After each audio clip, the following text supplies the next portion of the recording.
It's easy to find sheet music for snare drummers, but it feels like there's never enough music for tenor drummers to practice. This video will show you how to create an infinite number of tenor splits for music written from one drum. For accent taps and flam exercises, try keeping accents on one drum and taps on another drum. For example, taps on drum 1, right hand accents on drum 3, and left hand accents on drum 2. If you want to practice crossovers, keep all of the taps on drum 1 and all of the accents on drum 3 for left hand crossovers, or all accents on drum 2 for right hand crossovers. Try different combinations of which drums play accents and which drums play taps, or play taps on one drum and move the accents around to multiple different drums, like flam accents where the taps stay on the spock drum while the accents move down, then back up the drums, or reverse that so all of the accents are on one drum and the taps move around. These are some of the ways that you can create splits for accent tap and flam exercises, but you can also try different directions, patterns, or shapes. For example, when playing exercises at one height, like 8 on a hand, double beat, or stick control, try moving in one direction across the drums. Here are 3 increasingly harder ways to move across the drums to the right when playing a triple beat. The left hand could follow the same direction, but we could also flip or mirror these patterns to practice moving across the drums to the left like this, or combine them by ping-ponging back and forth across the drums. In addition to moving across the drums, we can move down or up the drums. Once you get those down, try moving in different shapes. For example, moving in a triangle between 3 drums, or in the shape of a letter, like a Z pattern or M pattern. Practice moving one hand at a time, or mix and match for different splits. You can do the same splits with roll exercises, or get extra fancy and add in sweeps or scrapes. For example, here's what it looks like sweeping across the drums with right hand diddles while playing a roll, or moving down and up the drums using scrapes that sometimes sweep across multiple drums. And here's what it looks like to play shapes with right hand scrapes. Once you can play those one hand at a time, try moving both hands. For example, scrapes where the right hand moves to the right and the left hand moves to the left, or reverse it so the diddles sweep the other way. You could get extra fancy and have one hand follow the other hand to play patterns like windmills, or combine different directions, patterns, and shapes to create something new. Whatever splits you come up with, stick with that one idea until it feels comfortable. If you see a world-class tenor line playing a split once,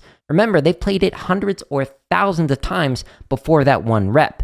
So take your time when practicing any of the splits that you come up with before switching to the next variation. Otherwise, you won't improve. If you'd like even more free drumming tips and lessons, I've got hundreds of videos in these playlists, as well as thousands of free exercises in my YouTube channel's home tab to help with practicing splits. Use timestamps in the description to jump to a specific BPM or drumming tip.